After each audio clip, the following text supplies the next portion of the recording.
picante Enrique Piñero, ¿no? Todo lo que va a venir ahora parece más light, pero vamos a meterle para sostener el momento y la atención. Mi nombre es Jairo Strachia, yo soy periodista, tengo 41 años. Los invito a que todos madruguen a las 6 de la mañana a escuchar Buenas Tardes China en Radio Con Vos, y después de las 7 estamos con Ernesto Tenenbaum, también en la misma emisora. También después un periodista es una persona con múltiples empleos, así que si googlean me van a ver laburando por todos varios lados. Y me invitaron, y agradezco la invitación, acá para charlar sobre disparadores en torno a las políticas sociales, la desigualdad, las brechas. Y la verdad que para un periodista que cubre actualidad, yo tengo más el énfasis en economía, pero cada vez cubro más políticas sociales. Tengo un pasado, y esto no lo saben ni los organizadores, trabajando en hospitales psiquiátricos, lo cual me ha dado ciertas ventajas para tratar con muchas personas. Pero al mismo tiempo, y voy a empezar por ahí antes de presentar a los invitados, sin ser un especialista en salud mental, conocí un problema que tienen los hospitales psiquiátricos, que es que cuando abordan a una persona que se interna, la ayudan en el momento y después aparece un problema que se llama hospitalismo, que es cómo dejar de ayudarla teniéndola internada a esa persona. Ni había pensado en comentarles esto, pero recién, y ahora va a ser el disparador, estaba pensando en que en Argentina se habla de programas sociales, planes sociales, cómo transformar planes sociales en empleo, y hoy Argentina tiene una herramienta fundamental para la paz social. Venimos de 5 años de licuación de los ingresos sin que haya estallado todo, con una parte del presupuesto que va a programas sociales, con un montón de zonas grises de clientelismo, punteros, organizaciones sociales, pero con paz social a pesar de que los alimentos se disparan y el dólar valía en 2018 20 pesos y ahora vale 300 y no hay nadie tomando un supermercado. Eso hace que tengas un gran sistema anticolapso que son los programas sociales, pero está la pregunta todo el tiempo de ¿y cómo haces para que si la economía crece, los que tienen planes sociales puedan volcarse a una economía? ¿Tienen que tener un espacio de economía popular para desarrollarse o es un momento de transición para meterse en la formalidad del empleo tradicional? ¿El mercado laboral lo puede absorber? ¿Cómo juega la política? Bueno, imagínate la cantidad de puntas que se abren y vamos a tratar de abordarlas con los invitados de este living. El primero que invito para que vayan pasando es a Felipe Vera, que calculo que estará sumándose. Viene desde Chile, un hombre que trabaja, lo voy a saludar ahora, esto no es como la tele que ya lo saludé antes, sino nos estamos conociendo en este momento. Felipe es arquitecto, es urbanista, les decía, es chileno, trabaja como especialista en la División de Hábitat y Desarrollo Urbano del Banco Interamericano de Desarrollo. Va a tener ahora su momento para abordar los problemas vinculados con la asistencia, con lo que se llama la trampa de pobreza. ¿Qué pueden hacer los organismos multilaterales de cara a los objetivos de las próximas décadas? Ahora le invito también a María Laura Alzúa, que es investigadora del CONICET y es subdirectora del Centro de Estudios Distributivos Laborales y Sociales, el CEDLAS, que ya la saludé afuera, por eso no la saludo ahora. En ese caso no hago como en la tele. Para nosotros los periodistas, el CEDLAS y la Universidad de La Plata es una referencia en materia de medición de pobreza, de mirada sobre políticas de asistencia, y ella tiene mucha trayectoria, mucho background, trabajando como asesora y mirando cómo se hace esto en otros países, lo cual también ayuda, porque uno piensa que todos los problemas son de Argentina y claramente esto obviamente tiene distintas variantes en distintos países. Tenemos también a Belén Barreto, que es funcionaria del gobierno de la ciudad de Buenos Aires, que la vamos a invitar acá, y a ella sí la voy a saludar en este caso, porque no la saludé afuera. Belén es subsecretaria de Desarrollo del Potencial Humano del gobierno de la ciudad y va a trabajar también estos temas con nosotros acá, tratando de tener algunas respuestas. Y el último que convoco es a Gustavo Aguilera, que es secretario de Articulación de Política Social. Nosotros diríamos en los medios viceministro de Desarrollo Social, porque lo demás aparece más largo. Yo los invito a tomar asiento y empezamos a charlar para que podamos tener algunas miradas de un tema muy relevante. Si quieren les voy dando disparadores para que cada uno en 5 o 7 minutos vayan dando sus primeros acercamientos y después les voy a hacer alguna pregunta más para incomodarlos y generar algún tipo de debate como si tuviéramos rating minuto a minuto. Así que Felipe, te abro a vos para que empieces con tu mirada.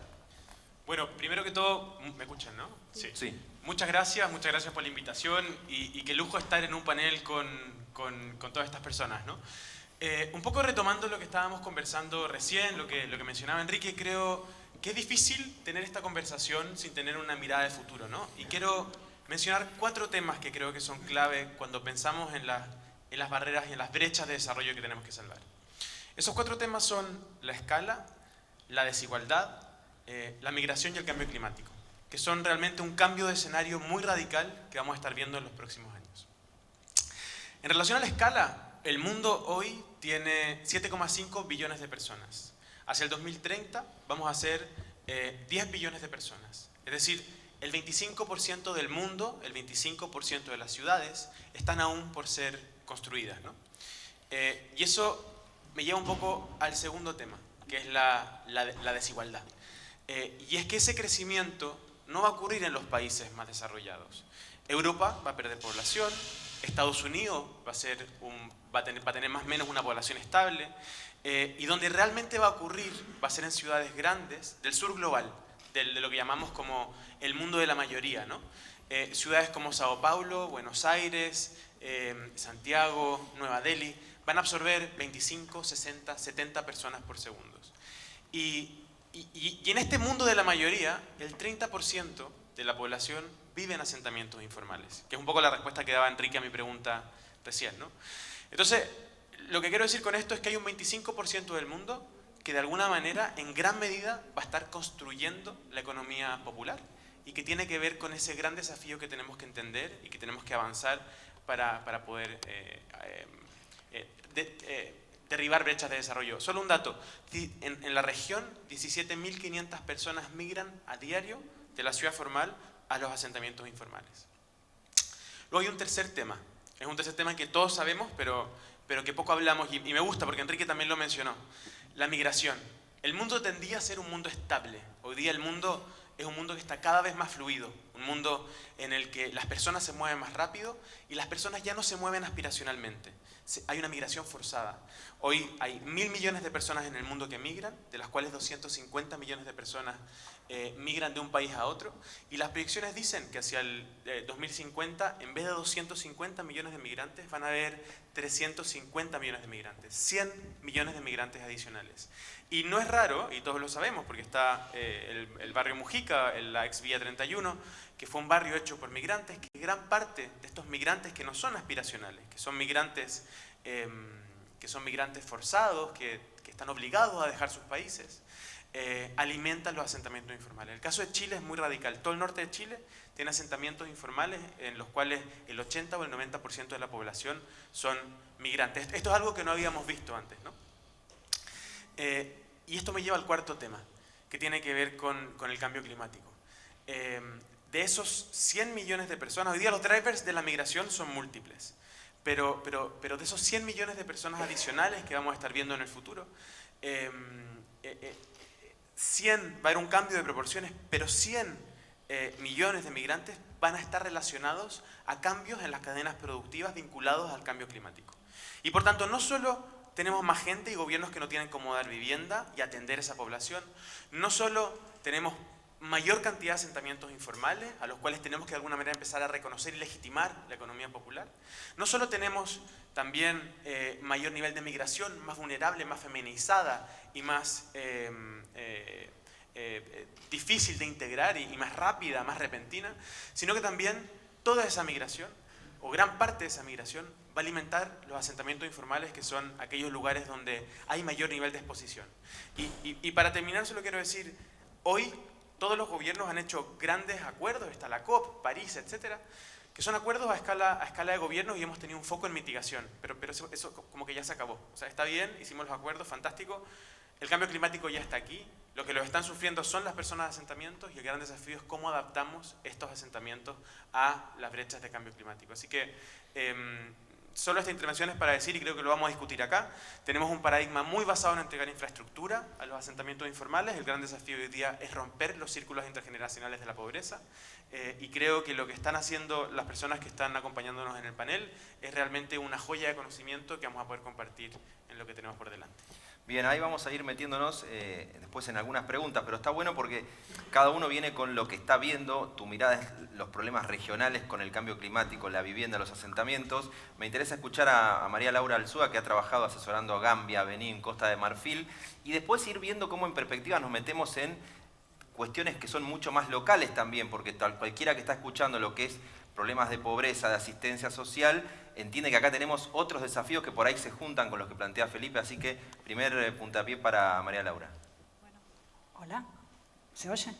Bueno, gracias Jairo.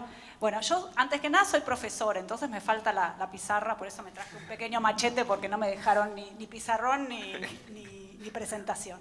Entonces, un poco me voy a enfocar en cuando pensamos en políticas públicas, ¿qué es lo que tendríamos que estar discutiendo? Y quiero hacer un paso más para atrás y pensarlo en términos regionales y no solo para la Argentina, porque acá si no nos ahogamos en la coyuntura y en 5 minutos salimos y saltamos del balcón.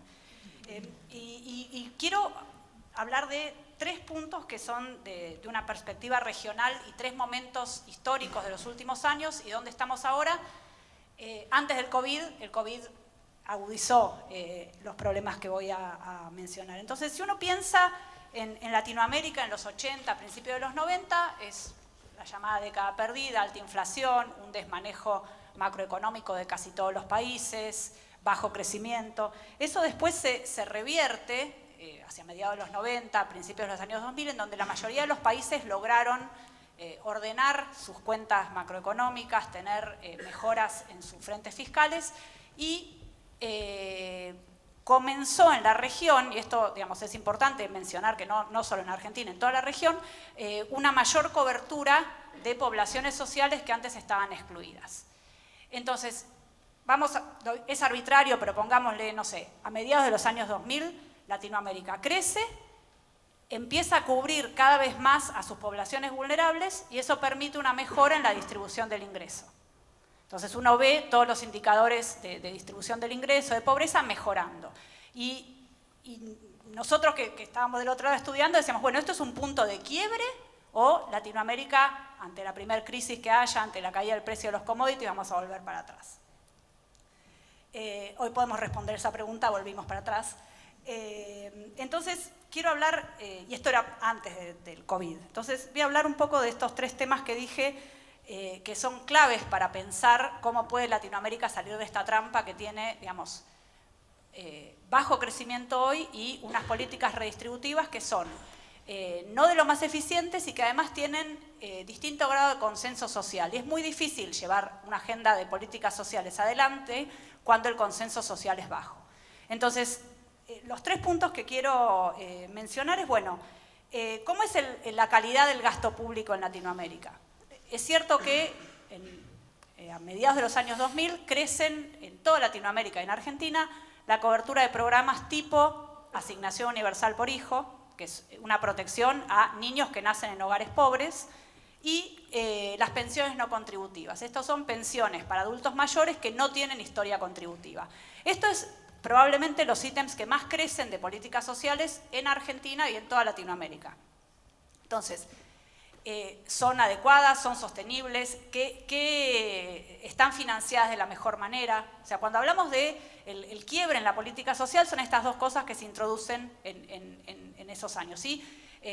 Muchas veces en el diario, bueno, se critica la asignación universal por hijo, por esto, por los desincentivos a trabajar, bueno, quédense tranquilos, no genera desincentivos a trabajar, pueden ir a la página del CETLAS, ven todos los papers que escribimos, no hay problema. Es un piso de protección social para niños que nacen en hogares informales, que los lleva a un piso de igualdad con hogares que tienen la suerte, cuyas familias trabajan en hogares formales y cobran asignaciones familiares. Entonces, eso no debería ser ni distorsivo, ni generar vagos, ni nada. Y eso es la política social de América Latina. En Argentina la asignación universal por hijo empieza en 2009, pero en México, en Brasil, estaba de hace 10 años antes, así que no lo inventamos nosotros, o sea, es bueno, en el BID trabaja en eso también, es la forma de cubrir niños que nacen en hogares informales pobres. La otra es el crecimiento de las pensiones no contributivas, que eso se discute mucho menos, pero en Argentina hoy 7 de cada 10 personas jubiladas no tienen historia de aportes. Eso no sale tanto en los diarios, no es algo tan discutido, uno parece medio antipático decir, ¿por qué a este viejito le vas a dar una jubilación igual que el que aportó 30 años? Porque uno es medio antipático, pero esa es la segunda pata de política social que crece en la región en los últimos 15 años. Después los otros programas son bastante menores, los de empleo, estos, si van a hacer empleos formales, estos son de una magnitud fiscal, incidencia fiscal mucho menor. Entonces cuando discutimos tenemos que discutir teniendo los números en la cabeza. Ese es el primer mensaje. El segundo mensaje es que para sostener esta política de cobertura a grupos vulnerables, la productividad tiene que crecer. Y en Latinoamérica la productividad no crece. Si uno compara el crecimiento de la productividad de Latinoamérica con el crecimiento de la productividad de los países del este de Asia, nos va mal. La productividad está estancada y está estancada hace mucho. Entonces no hay ningún tipo de crecimiento sostenible que permita mejorar la distribución del ingreso sin un crecimiento de la productividad. ¿Y qué cosas, digamos, y acá tengo un sesgo de mi trabajo, entonces voy a hablar de algunas medidas que yo creo importantes para aumentar la productividad, que tienen que ver con lo que conocemos como gasto social. Obviamente, acá hay empresarios que van a decir, bueno, también la disponibilidad de bienes de capitales, los aranceles a la importación, los subsidios, los impuestos, de eso se ocupan ustedes. Yo voy a hablar de lo que voy a llamar medidas predistributivas que permiten que los individuos lleguen a la escuela o al mercado de trabajo con ciertas habilidades que los permitan convertirse en adultos productivos y útiles para tener un empleo formal. O sea, hoy una persona que no tiene una buena educación, después definimos que es una buena educación, no accede a un empleo formal. Entonces, digamos, ¿qué digo yo por medidas predistributivas? Bueno, ¿cómo llegan los chicos que nacen en hogares pobres al sistema educativo? Y Latinoamérica es después de África, es la región que menos cobertura tiene de lo que llamamos la inversión en desarrollo infantil temprano. O sea, cuando el chico llega a la primaria ya es tarde. Por eso Heckman, que es Premio Nobel de Economía, lo llama predistributivos, porque es algo que el Estado o la sociedad debería pensar qué hacer con chicos que no acceden a la educación infantil temprana o a una buena primaria cuando nacen, no cuando tenemos un adolescente que no termina el secundario. Y la cobertura de educación inicial en Argentina y en toda Latinoamérica es baja y es un problema porque esto hace que los chicos de familias pobres lleguen al sistema educativo formal, al que se conoce como formal. El jardín de infantes también es formal, lo que pasa que no hay vacantes, con muchas desventajas.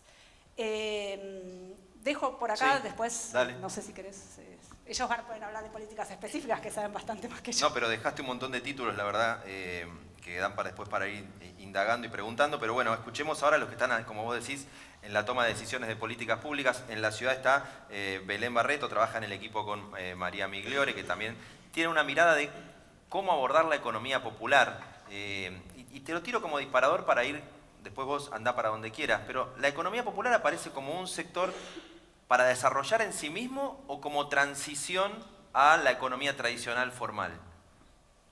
Buenísimo la pregunta, muchas gracias. Bueno, muchas gracias por la invitación. Muy contenta de estar acá y me encantó lo que planteaste y creo que diste un marco muy bueno para lo que voy a plantear ahora. Nosotros hoy tenemos más de 7 millones de trabajadores en una situación de pobreza en la Argentina. Desde 1986 hasta hoy hay 36 puntos de pobreza promedio.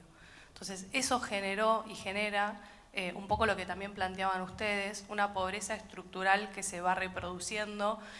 Y me gustó lo que decías, es gente que trabaja y así todo es pobre. Esa es un poco la definición más básica, más llana de lo que entendemos como economía popular. Gente que trabaja en puestos de baja calificación, que por ahí tiene una cooperativa, que tiene un comercio en el barrio Mujica, como decíamos recién. Tenemos más o menos 3.000 comercios en barrios populares en la Ciudad de Buenos Aires. El 10% de la población de la Ciudad de Buenos Aires vive en barrios populares y esto es un fenómeno, como decía Felipe, de toda América Latina. Y en el país tenemos alrededor de 5.000 barrios populares. Nosotros hicimos una caracterización y una estimación de este número que les decía antes, ¿no? 7 millones de personas que hoy trabajan y así todo están en una situación de vulnerabilidad y de pobreza. Entonces, frente a este diagnóstico y esta caracterización de la economía popular, nos preguntamos, bueno, ¿cuál es el rol de la política social, ¿no? ¿Es una transición? ¿Cómo se debería trabajar? Y creo que estamos en un momento un poco de revisión y de recomprensión del rol de la política social en términos de redistribución. Y un poco lo que estamos mirando es cómo hacemos para que esa base de la pirámide sea más productiva, para que esa hora de trabajo le permita salir adelante y le permita salir de la pobreza. Ese es el principal desafío que estamos queriendo implementar en la Ciudad de Buenos Aires. Y la política social en esto es un puente con el sector privado, es un puente con el mercado. Digamos, no hay un sistema paralelo, no es que quisiéramos generar un sistema paralelo. ¿Cómo generamos herramientas para la formalización? ¿Cómo generamos que las personas que hoy buscan trabajo en estos puestos lo encuentren? ¿Cuál es la mirada de las empresas? Porque no es solamente, y acá me parece que también hay una invitación, ¿no?, a todos los que están acá. ¿Cuál es el rol o la mirada del sector privado respecto de esto? ¿Cuáles son sus necesidades? Entonces, en eso, un poco lo que estamos queriendo construir es mirar un poco el ecosistema, ¿no? Mirar qué está pasando con la población de los barrios populares y qué está pasando con el sector privado a la hora de plantear este puente entre la economía popular y el mercado. Esta transición, como bien pensabas o planteabas recién. Y nosotros lo estamos haciendo de dos miradas que quizás no tienen un consenso en la opinión pública, no se habla tanto de esto en la opinión pública, pero estamos trabajando en dos ejes. Por un lado, mejorar las condiciones de empleabilidad. ¿Cómo hacemos para que una persona que no terminó el secundario, para una persona que hoy está trabajando en algún oficio, pueda conseguir trabajo? Y la verdad es que ahí la macroeconomía o la estabilización económica del crecimiento de Argentina va a jugar un rol fundamental, porque obviamente sin crecimiento es muy difícil plantear un desarrollo desde las bases, pero también pensamos que no es suficiente. Si Argentina creciese de manera sostenida durante una década, lo más probable es que así todos vamos a seguir teniendo desigualdad y esta brecha de pobreza que estamos hablando. Entonces, ¿cómo hacemos para trabajar con las bases? Ahí estamos trabajando en un montón de líneas para todo lo que tiene que ver con formación en oficios, generar puentes con el sector privado para la empleabilidad. Pero quiero contar un ejemplo concreto de política pública que me parece que puede ilustrar esto. Hace 2 meses sancionamos una ley que se llama de integración productiva, que lo que busca es, en los barrios populares que están en proceso de urbanización, que distintas empresas elijan instalarse en ese barrio popular, que formen gente del barrio en los puestos que tienen disponibles estas empresas y que puedan comercializar sus bienes y servicios en este contexto, generando empleo genuino. Porque ¿qué es lo que nos pasaba desde el gobierno? Cuando queríamos trabajar con algunos perfiles para que se puedan insertar en el mercado laboral, en general cualquier persona que hoy busca trabajo en un barrio popular sale de ese barrio popular, que no está mal, está muy bien, digo, esa integración está buena, pero no había en los barrios populares empleo genuino. Generalmente son cuentapropistas, comerciantes, mucha informalidad. Entonces, ¿cómo podíamos generar un incentivo para el sector privado? La ley lo que prevé es un beneficio impositivo de hasta el 80% de ingresos brutos para que ese empleo genuino se generara en los barrios. Y hoy ya tenemos 25 empresas que están instaladas en el barrio Mujica, que es uno de los casos que estamos conversando, y estamos hablando con otras 10 empresas que se van a instalar ahora entre noviembre y diciembre.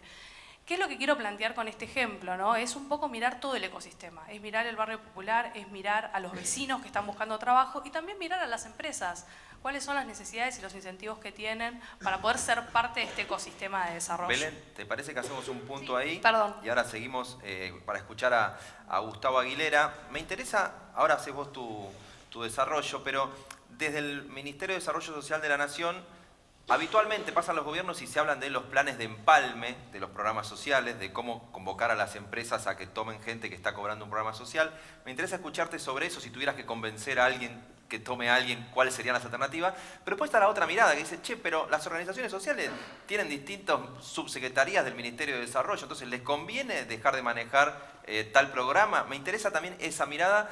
Más allá de lo que decía María Laura, que tienen demostrado que la AUH no es desincentivo para que alguien no agarre un puesto de trabajo, pero ¿qué pasa con los otros programas? Potenciar trabajo y demás. Así que adelante, Gustavo. Bueno, buenos días a todos, a todas. La verdad es que es un gusto estar acá. Déjame, Jairo, por ahí enmarcar todo y después voy a ir a la cuestión puntual. Como decía Belén, nosotros, este país, la Argentina, desde hace 20 años, desde el 2001, viene con una pobreza estructural de casi el 20%, ¿no? Hubo momentos mejores y peores, en algún momento se bajó muchísimo, en otros momentos, aumentó la pobreza, Eso significa que 1 de cada 5 argentinos fue pobre, es pobre, y si no hacemos algo seguramente va a ser pobre. Eso no es menor. Y por otro lado, nosotros, de la fuerza política que representamos, del gobierno, creemos que la mejor política social que puede implementar un gobierno es una buena política económica. En ese sentido, nosotros creemos en una economía que incluya, una economía que ponga al trabajo en el centro de la escena, como planteaba Piñeiro recién, una política económica que pueda tener capacidad de redistribuir la renta que se genera en un país. Pero mientras tanto hay que hacer cosas y trabajar desde el Ministerio. Nosotros, en un contexto difícil, que vale la pena decirlo, por ahí la mayoría de la cuestión lo sabe, pero me parece que está bueno poder ponerlo en palabras. Nosotros venimos de una pandemia que arrasó la humanidad y por supuesto la Argentina.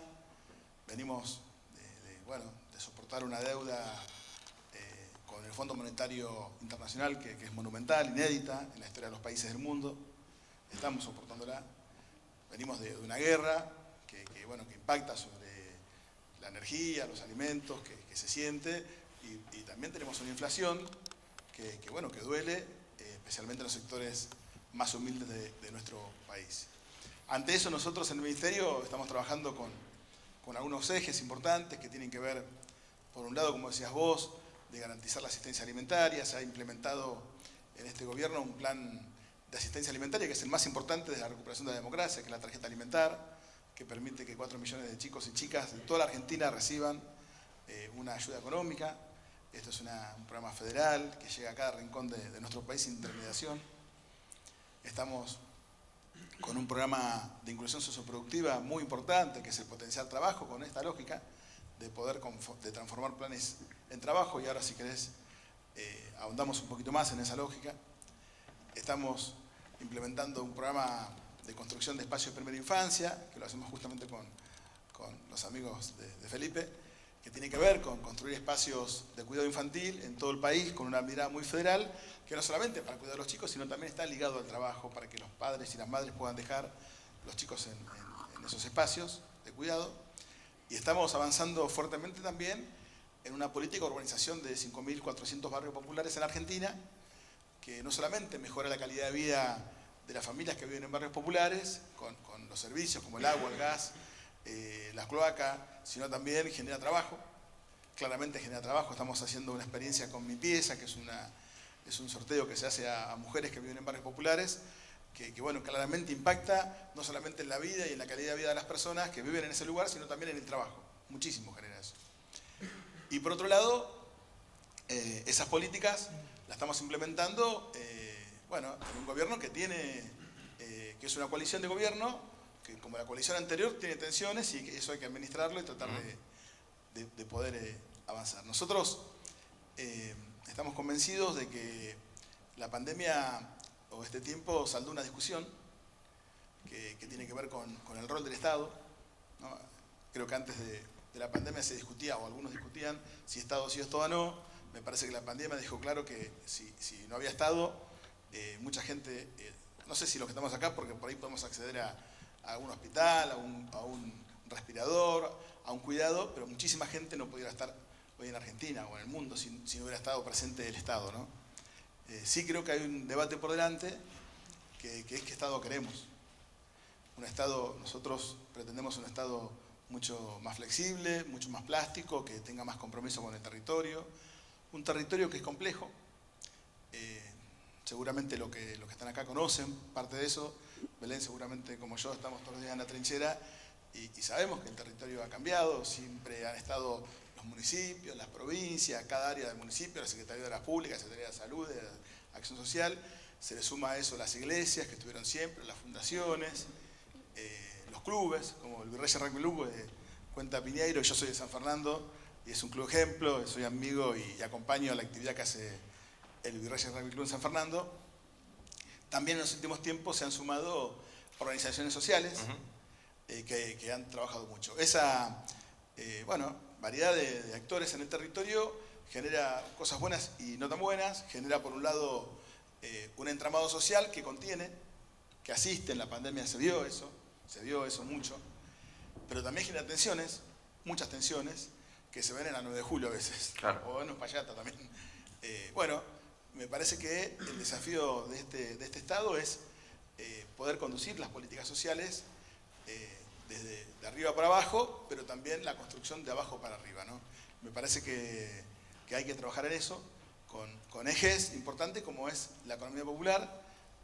No sé si contestaste ahora eso. O... No, si querés ahora hacemos otra ronda, así bien. Hacemos un punto ahí. Quiero aprovechar a Felipe y volvemos a hacer la vuelta. Después si alguno se quiere interrumpir puede hacerlo.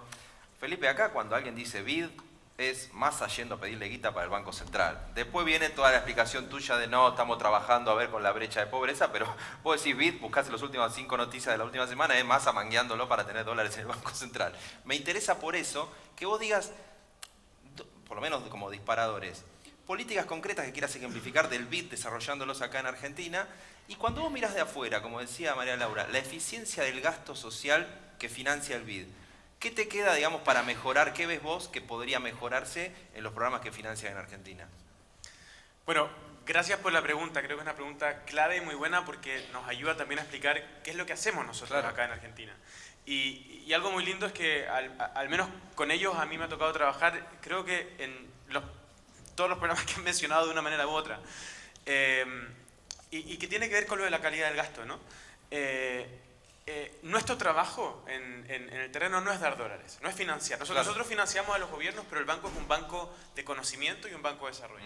Nuestro trabajo es acercarnos a un país, dependiendo de diversos sectores, en este caso los sectores de la informalidad, que es lo que a mí me toca como parte de la División de Desarrollo Urbano y Vivienda, y ayudar a formular un problema y en el entendimiento de ese problema, identificar sus causas y identificar qué intervenciones tiene que llevar adelante el país que son capaces de mejorar y resolver ese problema de desarrollo. Eso lo hicimos en Barrio 31, eso lo hemos hecho con los EPIs que mencionábamos recién, lo hicimos con el FISU cuando se montó el FISU, pero con el PISU, que es el Programa de Integración Sociourbana, y solo para darte un ejemplo muy concreto, Argentina es el padre de la política de programas de mejoramiento de barrio. Tuvo el primer Promeva hace 20 años atrás, fue inspirador de todos los programas de la región, es un tremendo programa, pero es un programa que lo que hacía era entregar principalmente infraestructura. Un 95% de inversión iba a infraestructura. Pero el problema de desarrollo no es que la gente no tiene casa, no es que la gente no tiene agua solamente, es que esa gente no está integrada a la economía formal.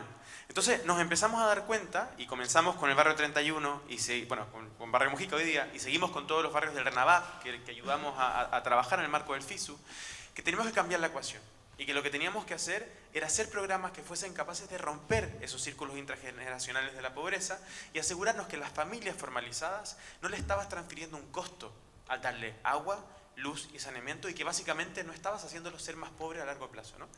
Ese es el trabajo que hace el banco todos los días y la verdad es que nuestra cartera de inversión es principalmente de inversión. Y vos no dirías que esos programas en Argentina, con tu experiencia, se vayan por ninguna canaleta, por más que te estén escuchando acá los ¿Qué significa eso? Que se te vayan por algún margen de corrupción, de informalidad, que no vayan a donde tienen que ir. No, yo llevo en Argentina, nosotros rotamos de país en país, ¿no? Llevo en Argentina 5 años trabajando y muy orgulloso puedo decir que Argentina tiene un cuerpo de funcionarios públicos muy comprometidos, que logra resultar. Es que ver lo que ocurrió de la conversión de Barrio Mujica a Barrio 31 en el poco tiempo que pasó, es un caso de estudio internacional. Yo enseño en Harvard, cada vez que voy a la universidad a contar lo que pasó en Barrio Mujica, la gente no lo cree. O sea, porque es una transformación extremadamente importante. Lo que pasa con mi pieza, o sea, fuimos a ver un par de mis piezas en 3-4 meses. Sí. Tenían a todos los vecinos trabajando y lo más lindo de eso es que no solo les estás dando el núcleo húmedo que ellos no pueden hacer, sino que los estás capacitando para luego integrarse al mercado laboral. Estás de alguna forma entregando infraestructura y empleo. Y en eso, solo para cerrar y pasar a la próxima pregunta, creo que el gran desafío de la informalidad tiene 3 partes. Uno es entender todas esas cosas que estamos mencionando de cómo fortalecemos y construimos una economía popular que de alguna forma sea más permeable y que tenga mecanismos y instrumentos. Segundo, entender que hay una brecha muy importante para quien vive en los barrios informales para acceder a los mercados formales. Hicimos un estudio hace poco en el que distribuimos currículums con estudio académico, ¿no? Que hicimos currículums con dirección en una villa, dirección en una ciudad, exacto perfil. A los de las villas no los llaman. ustedes, las empresas, no los llaman y están exacto perfil igualmente capacitados. Y lo tercero, que es más complejo y no sé cómo se resuelve, tenemos que evolucionar hacia una economía más híbrida, en la cual los límites entre lo formal y lo popular puedan ser un poco más difusos. Y creo que el trabajo que está impulsando Argentina es trabajo de punta y con mucho orgullo digo que tenemos acá a personas que lo están haciendo muy bien y que deberíamos aprovechar en este panel. Ahí, tratando de, cuando él dice las empresas no llaman a quienes viven en villas o en barrios de asentamientos de emergencia, me interesa ir por otros prejuicios y a ver cómo se tira de esa piola. Vos recién, María Laura, decías algo que a nosotros en los medios nos llega todo el tiempo, que es no podemos tomar gente para levantar la cosecha en tal lugar porque tienen tantos ingresos por programas sociales, entonces no quieren agarrar, o porque es un trabajo temporario y van a perder el beneficio. Vos recién dijiste, hay papers que muestran que por lo menos la asignación universal no genera desincentivo. Me interesa preguntarte, vos que viste otros países, ¿quién lleva adelante la política social? ¿Es el Estado directo? ¿Hay intermediarios, como él decía, un montón de organizaciones civiles? Porque después aparecen las preguntas de hay clientelismo, son punteros, si es tal organización lo hace para tal cosa. ¿Cómo se da la política social desde la intermediación, desde la experiencia que vos tenés en otros países? Difícil. No, digamos, cada país es un mundo distinto. Siempre hay alguna cabeza que es un ministerio, secretaría o algo de desarrollo social con distintos nombres, pero hay un montón de actores intermediarios, ya sea organizaciones sociales, o sea, porque si no es muy difícil. En muchos países con más áreas rurales, muchas veces son las iglesias o organismos de culto que ayudan. Sobre el tema de cuánto se va por clientelismo, hay miles de estudios de ciencias políticas. Yo creo que las ciencias políticas son una ciencia, contradiciendo a Piñeiro, en donde realmente hay un montón de modelos que miran este tipo de cuánto se va por clientelismo, ¿no? Yo la verdad que a mí desconozco cuánto se va por clientelismo, no es algo de lo que conozca, a priori no pienso que es mucho. Cuando llegan esas cosas que llegan al periodista, llega el caso. Claro. Si eso tiene representatividad estadística o no. Yo siempre voy a conocer a alguien que roba dentro de una empresa, alguien que roba dentro del Estado, o sea, pero eso es estadísticamente significativo, sí, no. Con la asignación universal por hijo, los trabajos que hay para Argentina no muestran grandes desincentivos.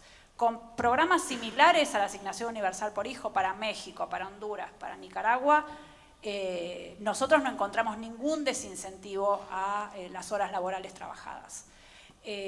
Con lo cual no parecería, digamos, a ver, con esos programas que son digamos, se aplican a escala en todo el país, ese tipo de desincentivo. Después el caso puntual, y si hay casos de corrupción, siempre vas a encontrar casos de corrupción, claro, en algo que está, digamos, asignado, pero no estoy en condiciones de decir si eso es la generalidad o no. Pero lo que le llega al periodista sí es el preso que cobra el plan social, que por ahí, bueno, errores de inclusión hay en todas las políticas sociales. Pero también tenemos errores de inclusión en pensiones no contributivas que no salimos a discutir. O sea, nadie sale a decir, mira este viejito que nunca aportó y se lleva la jubilación. Entonces, pongamos la misma vara para todos los que reciben asistencia social. Eso es como mi principio cuando voy a tratar de ver si el programa social funciona o no. Después, Argentina tiene un gasto social por habitante que es relativamente alto comparado con otras regiones. Esto en África no se discute, no hay, nadie cobra una jubilación a menos que haya trabajado 40 años en una empresa multinacional. Con lo cual Argentina, al ser un país de ingreso medio, ha avanzado en esa protección que hace que no, como decían, no revienten los supermercados, qué sé yo, no saquen supermercados. Y eso es importante. ¿Es la mejor asignación del gasto social? No, tiene muchos parches, aparece programa sobre programa, los programas se duplican y a veces por ahí sale el caso en la tele que cobra 5 programas distintos y que, bueno, no quiere ir a la cosecha. Pero yo creo que se ha hecho desde los últimos 6, 7 años un esfuerzo por empalmar el programa social con el empleo formal, o sea, que no se pierdan los beneficios, por lo menos con la UH. Para no desincentivar que la gente quiera trabajar en el sector formal.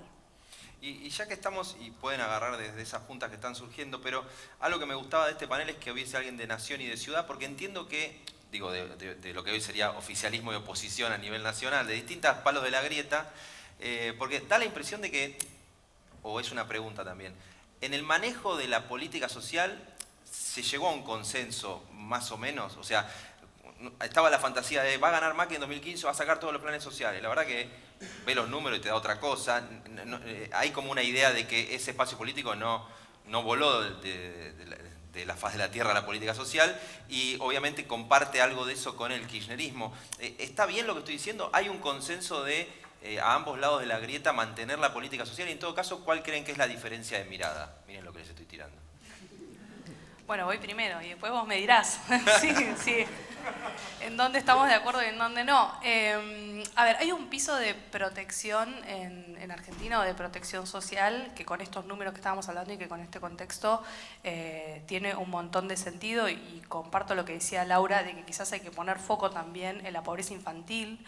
Hay ahí un tema para trabajar.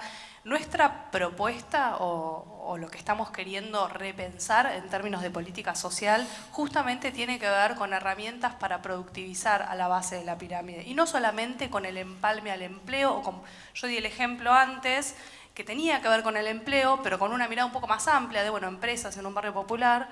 También reconocer a todo el trabajo que ya existe, cuentapropistas no profesionales, asalariados informales, cooperativas, y cómo generamos herramientas concretas para que esos emprendedores o esas personas que hoy están saliendo adelante con su propio trabajo puedan generar un salario genuino o una hora productiva mayor.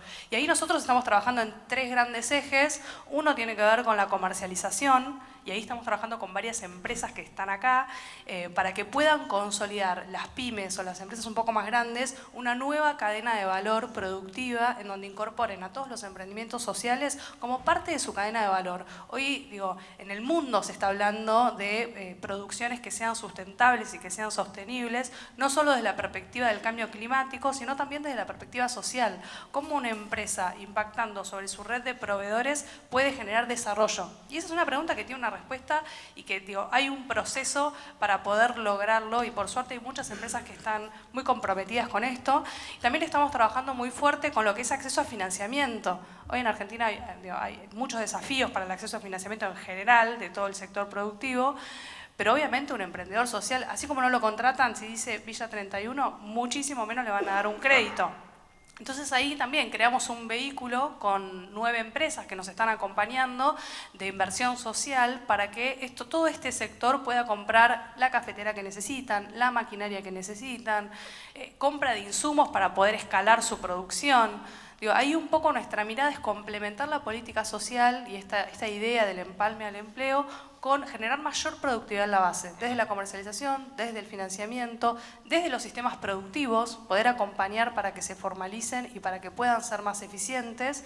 Y en ese camino estamos, al menos en la ciudad de Buenos Aires, y creo que ese es el aporte o la mirada más importante que estamos implementando ahora. Gustavo, hay un acuerdo en todo. Se van de la mano. ¿Querés un título, Jairo, no? ¿Querés un título, no? Estoy buscando un poco de... periodista. Dáselo. No, nosotros en general con María, con el equipo, con Belén, podemos tener matices distintos.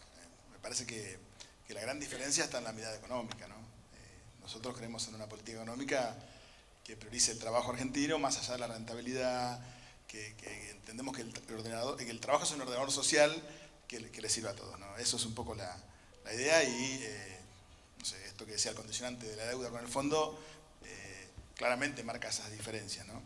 Después, en términos de políticas sociales, puede haber matices, pero coincidimos en general. De hecho, participamos en el Consejo Federal de Ministros, con María, con todo el equipo, y vamos avanzando.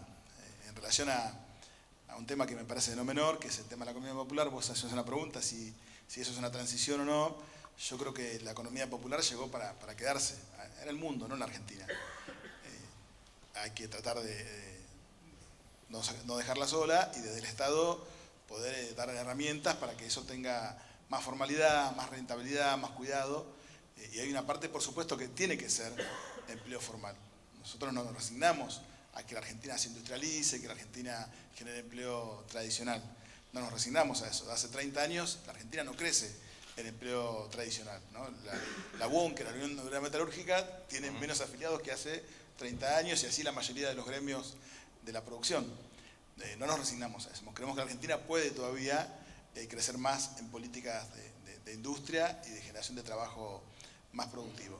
En el medio de eso hay un sector de la economía que no va a pasar a eso, porque el mundo ha cambiado, la economía ha cambiado, y me parece que, como dice Belén, hay que acompañar eso, ¿no? Con políticas que acompañen a la rentabilidad, a la comercialización y a la formalización. Nosotros estamos llevando un proyecto a la Cámara de Diputados hace un tiempo que promueve el monotributo inclusivo, que justamente tiene que ver con eso, con blanquear, con reconocer a esos sectores de la economía social. Que bueno, que el número está por verse todavía. Porque hay gente que por ahí puede pasar a una industria formal, y hay gente que puede ser un mini empresario, y hay gente que, bueno, que va a ser un emprendedor de la economía popular, y hay que acompañarlo con formalidad. Nos quedan, calculo yo, que 12 minutos más o menos para que cada uno pueda hacer 3 minutos de cierre. Entiendo que después está el break para que haya un cafecito. Yo solamente dejo un disparador que a mí me da vuelta en la cabeza, pero cada uno puede cerrar por ahí o por donde quiera, porque hoy María Laura ponía el énfasis en la cuestión de con qué formación educativa se sale, ¿no?, de la mano de la política social cuando tenés que ir al mercado laboral y los problemas que hay con esos indicadores. Y tengo esa pregunta, ¿con qué herramientas puede alguien que está tratando de ser rescatado por la política social salir al mercado? Pero mientras tanto enfrente, y no sé cómo juega, pero para mí es un tema, en Argentina cada vez y en la región aparecen organizaciones criminales que ahí donde no hay financiamiento, donde no hay oportunidades, donde no hay horizonte, te ofrecen plata fácil por no mirar si alguien entra a comprar droga, te ofrecen una salida oscura. Me pregunto si eso le compite de alguna manera al Estado cuando va a asistir, si hay una mirada de cómo, ante los problemas de no crecer, de no ser más productivo, de no tener oportunidades, ves lo que pasa con el narco, por lo menos en Argentina, que crece. ¿Qué desafío te presenta eso? Y se los tiro como idea y les dejo para que cada uno cierre, porque estamos ya ahí en los últimos minutos. Bueno, si quieren, arranco yo. Dale. Antes de responder eso, algo bueno que tenemos los bancos de desarrollo es que no seguimos los ciclos políticos, entonces nos toca trabajar con todos. Y a mí me choca un poco cuando este tema se lleva a la grieta, porque yo he sido testigo de que aquí no hay tanta grieta, en el sentido que están de acuerdo en el qué. Y eso es mucho decir. O sea, hay consenso en hacia dónde hay que ir, y pueden haber énfasis distintos en el cómo lo lleva Belén y María, o en el cómo lo lleva el Ministerio de Desarrollo Social. Sí, otra vez tenemos responsabilidad nosotros los medios también, porque muchas veces cuando ellos hablan en privado están mucho más de acuerdo que cuando los invitamos a la radio o a la tele y necesitamos que se digan una cosa u otra. Y me parece que hay que construir sobre eso, porque es un patrimonio que le ha costado mucho a Argentina en estos temas en específico, de estemos de acuerdo a dónde queremos llegar. Luego, si sabemos cuáles son los resultados, bueno, el camino puede ser A, puede ser B, y podemos creer que algo es más eficiente o menos eficiente, y yo eso de este país lo celebro. En relación a tu disparador o a la pregunta, yo creo que la única respuesta a eso es que, chicos, hay que ponerse las pilas y hay que trabajar seriamente en entender qué es la economía popular, cómo la economía popular puede tener mecanismos para poder generar riqueza, y generar una riqueza que es capaz también de contribuir a lo que hace el sector privado formal. Y ahí hay el gran desafío que no tenemos tiempo para desarrollarlo, ¿no? Pero la economía del futuro, con los números que les di al principio, con un 25% de la población global que va a alimentar países en vías de desarrollo en los cuales un 30% de las personas viven en asentamientos informales, la economía popular va a jugar un rol fundamental y clave. Y lo que tenemos que hacer para que no compitan es desarrollar esos mecanismos. Y en Argentina se están haciendo. En Argentina hay instrumentos de digitalización a través de blockchain, de cómo estamos generando identidad digital, de cómo entregamos no solo vivienda e infraestructura, sino que capacitación, de cómo rompemos la carga de cuidado en las mujeres a través de la asignación o otras cosas para que puedan integrarse al mercado laboral. Bueno, y allí se necesita fuertemente el compromiso del sector privado, porque hasta que ese umbral no se difumine, el futuro de la economía popular va a ser más un problema que una tremenda oportunidad, que es lo que yo creo que eso puede ser hacia adelante. No tengo idea sobre tu pregunta, pero voy a decir algo que me parece relevante. No, digamos, yo estoy de acuerdo con las ponencias de todos, pero creo que el elefante in the room es que no estamos hablando de cómo nos paramos para formar a la gente que va a ser parte de la fuerza laboral de acá en 20 años. No tenemos jardines de infantes, o sea, la inversión en educación infantil temprana es baja. Yo, desde que tengo uso de memoria, escucho a los ministros de Educación hablando de cuántos jardines van a construir para los chicos, de cuántas escuelas doble jornada, y al primer ministro de Economía que va a Washington y tiene que recortar algo, se recortan los jardines, y eso es transversal a todos los gobiernos. O sea, me guardo los artículos de diario de que soy chiquita para mostrar eso. Entonces, la inversión educativa no alcanza, y no alcanza tampoco los esfuerzos. Miro la educación infantil temprana, que es jardín de infantes, y después la escuela media. Los chicos, la deserción de la escuela media en Argentina es muy alta, y un chico que sale del secundario sin un título de escuela media está condenado a un trabajo informal y a ser pobre. Más allá de lo que podamos hacer desde la pata de la economía popular. O sea, hoy la educación secundaria es obligatoria, y la deserción escolar en Argentina es alta, se agravó con la pandemia, y eso no aparece en el diálogo con la misma fuerza que aparece en otras cosas. Entonces, mientras no hablemos de eso, es muy difícil pensar un futuro más allá de la coyuntura. Y ahí aparece lo que decía Jairo, bueno, actividades ilegales que no requieren los títulos formales y que pueden ser atractivas. Entonces, me parece que esa es una discusión que hay que tener paralela a todos los parches que pongamos y a todo el apoyo que demos de política social y a todo lo que queramos desarrollar la economía popular. Muchas gracias. Si esto fuera un programa, yo levantaría la tanda, seguiría hablando todo, suspendería el break, todo, pero como no lo organizo yo, vamos a ir cerrando con los funcionarios. Porque no, fíjense cómo son mamushkas donde vos levantás un problema y está el otro debajo y... Sí, podríamos estar conversando horas. Muchas gracias. Para el cierre, lo que quiero compartir... A ver, yo creo que el rol del Estado, sin duda, es generar las condiciones de posibilidad. Digo, el Estado tiene que hacer procesos de integración sociourbana en los barrios populares como se está haciendo, y hay un camino muy largo que recorrer todavía en ese sentido. Tiene que trabajar para brindar herramientas concretas, ya sea para el empleo o para mejorar la productividad de quien hoy tiene un emprendimiento. Pero yo realmente creo que la salida es generando un ecosistema económico en donde también el sector privado esté involucrado. Y eso muchas veces está eclipsado por un prejuicio que, si ustedes se acercan a los barrios populares o si hablan de primera mano con un emprendedor que hoy vive en un barrio popular, van a ver que hay muchas más coincidencias respecto del aspiracional de clase media, del aspiracional de salir adelante, del aspiracional de crecer. Y yo creo que ahí, en eso, tenemos una posibilidad de salir adelante mucho más grande de lo que quizás a veces se comparte o se ve de primera mano. No sé, ¿cuántos de acá fueron a algún barrio popular? A ver si levantan la mano. ¿Cuántos de acá están de acuerdo con lo que estoy diciendo? Bueno, más o menos coincide. Bueno, me alegro, digo, creo que esta sala por ahí está muy concientizada o tiene mucho conocimiento sobre esto, entonces en eso quizás el desafío es poder llevar su experiencia, su palabra hacia otros, porque muchas veces el prejuicio es el principal obstáculo a la hora de acercar estas puntas de las que estamos hablando, y no solamente de ustedes, digo, también del otro lado. Nosotros hacemos rondas de negocios entre emprendedores y empresas, para que se conozcan y vean sus productos. Y en la última ronda que hicimos, que fue acá, justo, una de las cooperativas me dice, ¿tuviste que obligar a las empresas a que vengan?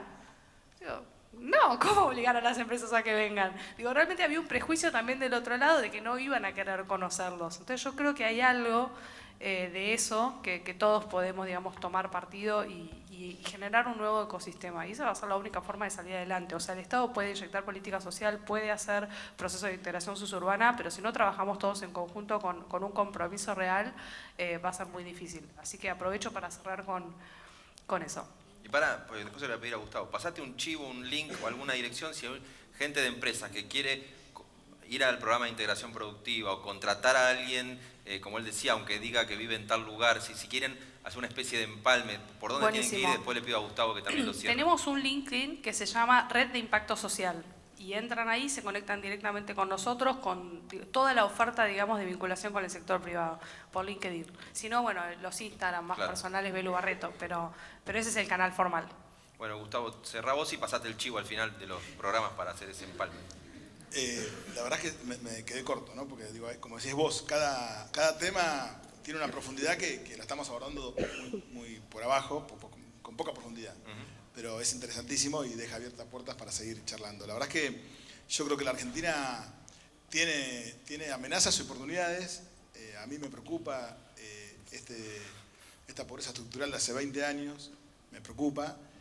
porque bueno, eso cambia prácticas, valores, cambia un montón de cosas, y en algunos lugares se empieza a ver eso, para mal. Entonces me parece que hay oportunidades porque hay mucha gente trabajando en el territorio que piensa distinto, pero que está trabajando en pos de mejorar la calidad de vida de la gente, y me parece que hay que hacer un esfuerzo del Estado ahí para poder articular, para poder poner en valor eso, para generar sinergia. Y hay una amenaza que si el Estado no está presente en los barrios populares, como la gran mayoría conoce, pasa lo que pasa en otros países de América o lo que pasa en Rosario. Entonces me parece que hay que estar más presente. Y me parece que hay que hacer un esfuerzo de todos para que la Argentina pueda brindarle un puente a esa gente para que pueda vivir de otra manera, ¿no? Y por otro lado, me parece que esto del puente al empleo, que es algo que nosotros, ya que están las empresas, pedirles que nos ayuden. Es un trabajo casi artesanal que estamos haciendo el Ministerio, que tiene que ver con darle beneficios a las empresas para que puedan incorporar titulares de potencial trabajo. Esos beneficios implica el aporte durante un año del salario que cobra el potencial trabajo, que son cerca de 23.000 pesos, y la reducción de aportes patronales en un 100% para las empresas, con una capacitación previa, con los sindicatos, con las empresas, que lo estamos haciendo en todo el país. Ayer fuimos a Catamarca, el día lunes estuvimos en Mendoza haciendo lo mismo, y es casi cuerpo a cuerpo, ¿no? Porque no es fácil por un montón de cuestiones que siguieron acá, los prejuicios, hay algo que también tengo que decir, que por ahí es responsabilidad de nuestro gobierno, que es los salarios. La verdad es que cuando la gente hace la cuenta y dice, bueno, yo cobro un potencial trabajo, más ANUH, más tarjeta alimentar, cobro tanto, y a mí me ofrecen un salario de convenio de 60.000 pesos, 70.000 pesos, bueno, hay un problema con eso, que es de ustedes y de nosotros, que claramente tenemos que trabajar en que los salarios tengan un piso más alto, ¿no? Pero la verdad es que me parece que hay que hacer un esfuerzo entre todos para que la gente pueda tener la posibilidad de pasar de un plan social a un trabajo formal, a un empleo genuino, que les permita tener una vida digna, una vida distinta para adelante. Yo no soy muy de redes sociales, marketing. Vean la página del Ministerio, Potencial Trabajo. Ahí las empresas pueden preguntar, pueden hacer consultas para poder participar de este programa que es Puente al Empleo, que hay cerca de 50.000 personas que ya pasaron a este tiempo al empleo formal. Y lo estamos haciendo cuerpo a cuerpo, con cámaras empresarias, con sindicatos, con empresas, Café Martínez, Testicone acá en Catamarca, es muy cuerpo a cuerpo. Así que, nada, si nos ayudan con eso, ayudan a alguien del Potencial Trabajo y ayudan a la comunidad. Así que, gracias. Bueno, yo les quiero agradecer a los cuatro porque me gusta que Felipe lo ve de afuera y dice, che, no están tan en desacuerdo, y cuando yo financio un programa o el banco financia un programa, se lleva adelante. María Laura de golpe dice, todo bien, pero si no hay educación en la primera infancia y en la secundaria abandonan, ninguna política social te alcanza, y ustedes terminan también planteando que no están tan lejos, y hay como otro elefante en la habitación, que es que si Argentina no consigue cómo crecer, cómo ser más productivo y cómo tener estabilidad, la política social te evita un estallido, pero no puede hacer magia, y me parece que con eso podemos terminar.